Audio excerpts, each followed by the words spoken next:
Hello everyone, this is Red Robot, and let's have a live look at the Tough Break update. These are my first impressions. I haven't seen anything that we've got here before, and I'm really excited to see what we've got in store. So let's have a look. New contracts. Uh, oh yeah, weapon loaning. So there'll be contracts specific to some weapons, I guess, and if you don't have the weapons, you can get it loaned. It's not an issue for someone like me who's got every weapon, but this is great. I'm pretty sure this is leading into comp matchmaking, where you'll be able to loan weapons to use, so there'll be no kind of pay-to-win element. I'm really happy about that. 4 new collections, Gentleman's Harvest, Pyroland, and Warbird.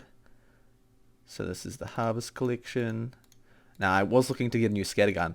I like that one. That one's really nice. That one's cool too. These designs are awesome. I'll definitely be getting a few new skins. Look, that's not important. Tough Break cosmetic case, new cosmetic suite, contract stamp, got it. New maps, Snowy Cast. No idea what this map is. It looks nice. Vanguard. Now, this one sounds familiar, but I don't remember it either. High Pass, no idea. Landfall, not a clue, but I'm glad they're included. I can't wait to try them out.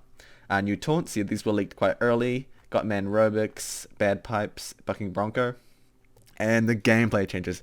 This is what we're really looking forward to. Base weapon switch speed changed from 0.67 to 0.5. That's really interesting. Oh my god. So pretty much every secondary, every melee weapon has received a buff. I mean, so many classes rely on switching weapons. Oh, I wonder what they're going to do with the pyro following that. Upon spawning, friendly players will show an outline for 10 seconds. Okay. I'm not quite certain what that's for. I mean, having outlines on friendly players is really useful. Maybe it's like, I'm not sure. I'll have to get in game to really see what they're doing with that. Updated various weapon descriptions to better detail the... Oh, yes. So many weapon descriptions were just completely wrong, just bad. I'm so glad they did that. Alright, multi-class panic attack. No longer auto fires when fully loaded. Shots can be held and released at will. The panic attack might be one of the best shotguns now. I'm not actually sure. That's really cool. I can't wait to try that out. I'm glad that Valve actually listened to the feedback for the panic attack. Reserve shooter no longer boosts all-round switch speed. Instead, boosts switch to speed by 20% and switch from speed by 15%. Okay, that combined with the base switch speed means that you'll be getting to it pretty quickly. No longer mini crits any airborne target, i.e. jumping. Target must be forced into the air via blast jump knockback. Okay, that's great. So you've got to actually, get them up there. It's not just anyone friggin' walking off a platform. I've got to be forced up there by some sort of weapon. Half Zatoichi, now considered a sword.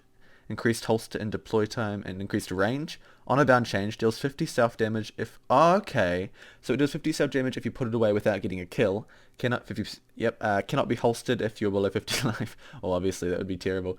May as well just suicide. 100% life restore on kill change to 50% health gain on kill that can result in overheal. No random crits.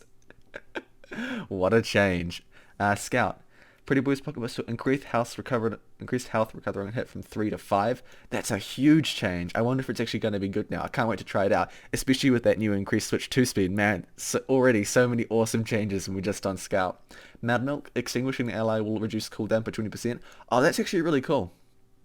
And it also allows you, if you manage to extinguish an ally and, Mad Milk soak an enemy at the same time, you've got an even faster regen, which is really funny. Rap Assassin, interesting to see what they do with this. 42% more festive. Ornament shatters on all impacts, dealing a small amount of damage in a smaller radius. Bleed effect still only applies to the target that is struck directly. Recharge rate increased by 25%. Damage penalty reduced from... Wow, a buff for the Rap Assassin. That's weird. I actually already thought the Rap Assassin was really good. It's not... Compared to the Sandman, it's crap, of course, but I mean, it's just got no kind of drawbacks. If you never pull out your bat, it's pretty much like a straight upgrade, obviously, if you can do some kind of massive long-range damage. So this is interesting. The Rap Assassin might be a much bigger threat now. But the bleed effect only applies if it's struck directly. But the fact that it shatters, dealing a small amount, that's cool. I mean, I'm happy to try it out. Might it be OP? Well, it'll never feel OP, but it might be a little bit imbalanced. I don't know. We can't wait to see.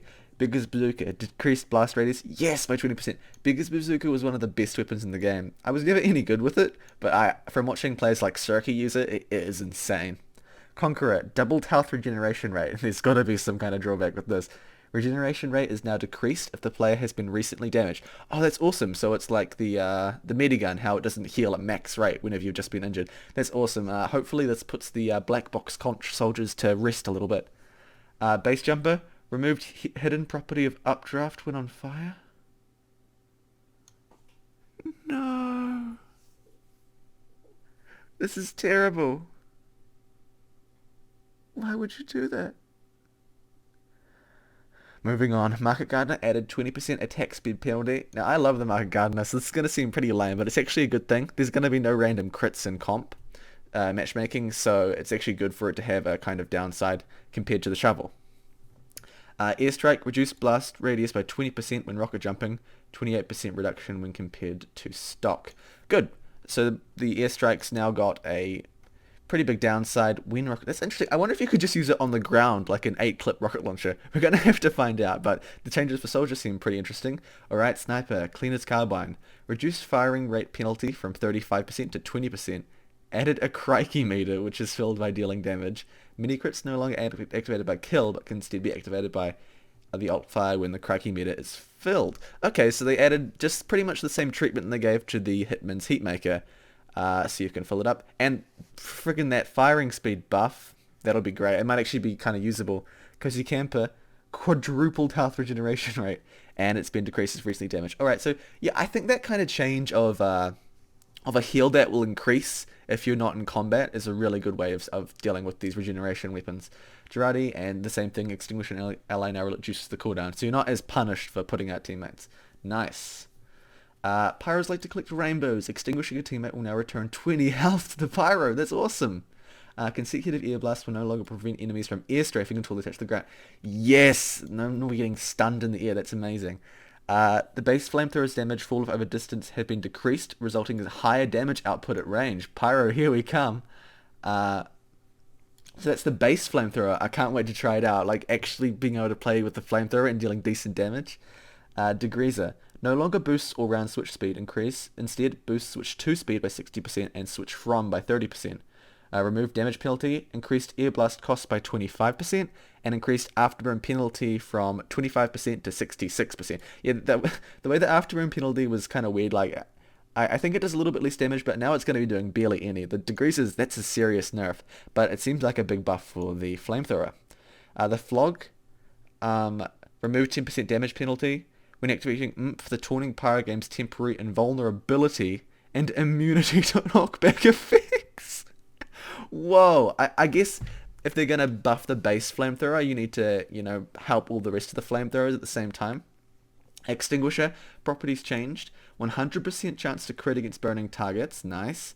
33% damage penalty, 25% slower attack speed, 75% slower switch to speed. Wow, this is a really big change for Pyro. It's going to be really interesting seeing how these all play out. Medic. Medics now have slightly higher health regeneration when healing a hurt patient. During setup time, overcharge build is now increased to 3 times. Oh, thank God. So annoying if you're like joining the server a little bit late, you can't get your charge up. Amputated. The taunt can now be activated by alt fire. Healing done by the taunt now grants a small amount of uber charge. I wonder if it will be... Oh, that's cool. So hopefully you won't like get as far behind if you decide to use the amputator to taunt rather than constantly having to build all the time. Alright, Vaccinator, let's see. Remove 10% health regeneration on prop resist. Added slight ubercharge build on proper resist.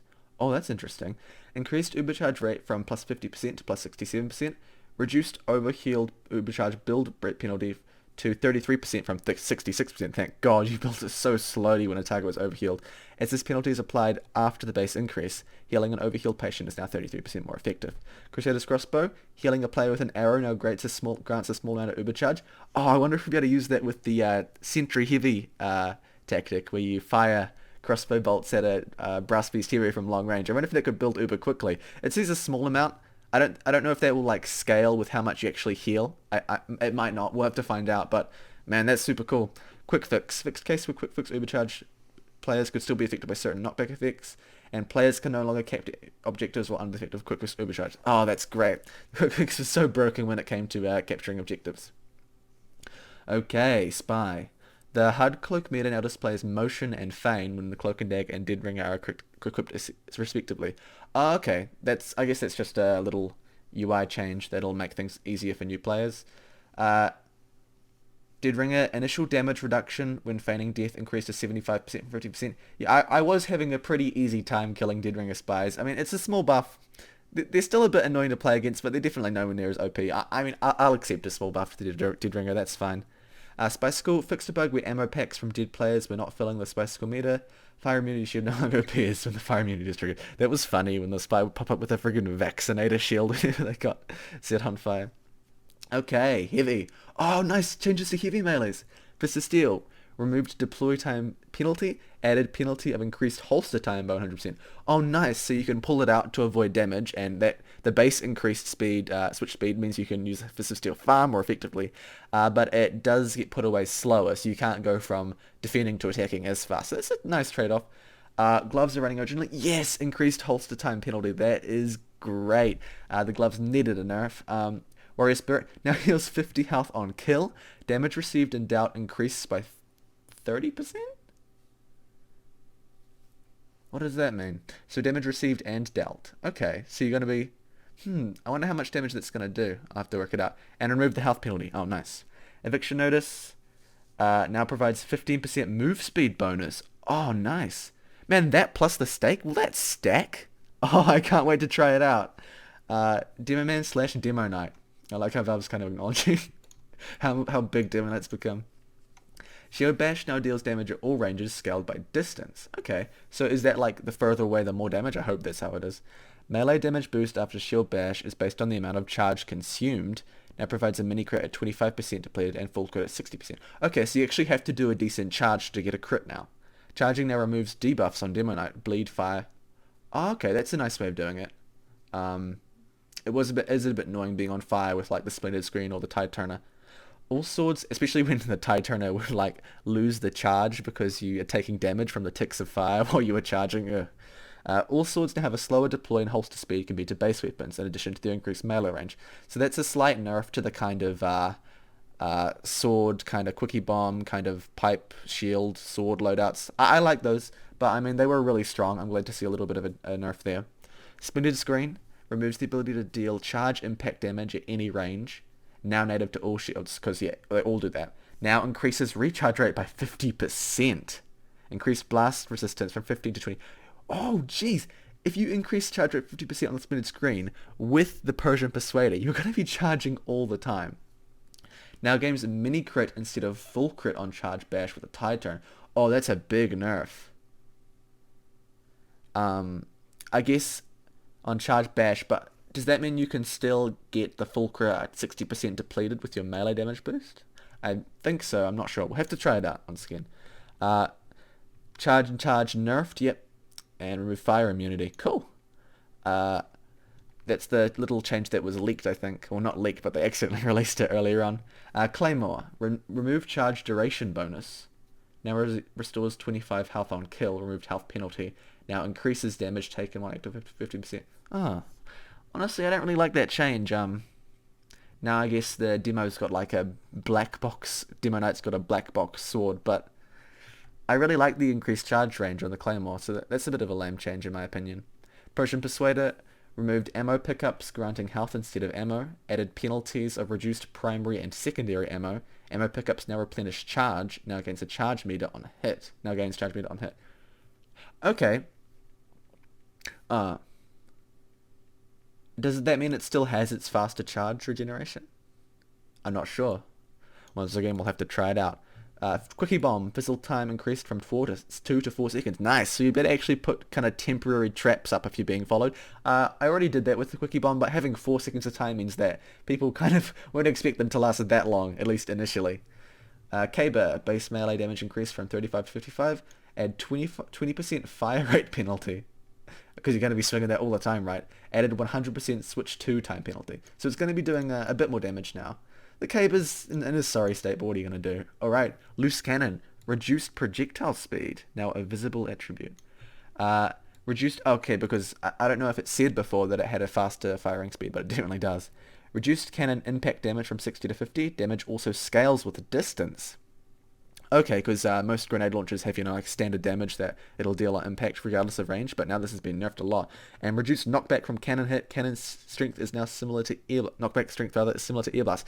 Great, being knocked around by the loose cannon is not any fun. And finally, with engineer, after removing a sapper from a sentry, there is now a 0.5 second delay before the sentry is active again. Oh my, that is a huge buff to spy. Wow. I mean, Spy is usually like terrible at taking out nests most times, but now that like the sentry is useless for 0.5 seconds, that might not seem like much, but that's definitely enough to gun down the NG while he doesn't have any sentry helping him. Sentries brought into the respawn room no longer detonate. Oh, thank God. So funny whenever you're building inside, like, outside your sentry, at level 3, rather, outside your spawn, and you accidentally pick it up when you're just standing in the respawn room and it blows up. The Jag added damage penalty against buildings. Now it takes 3 hits to destroy a sapper. That's a big nerf to the Jag. I did enjoy using the additional speed was really useful, but now I'm glad there's sort of a significant downside. And Rescue Ranger nerf, yeah, I was expecting that. Healing per bolt reduced from 75 to 60. And there we have it. Well, those are a lot of changes. Obviously not as much as gunmetal, but especially with the things, I'm looking forward to testing the things with pyro. Looking forward to testing the scout weapons, the Rapsas and the pocket pistol. Oh man, there's so much stuff. I cannot wait to try it all out. Well, I hope you guys are excited for the new update as I am. I'll catch you guys in game, I guess. Hopefully some new videos coming soon. And I'll see you next time.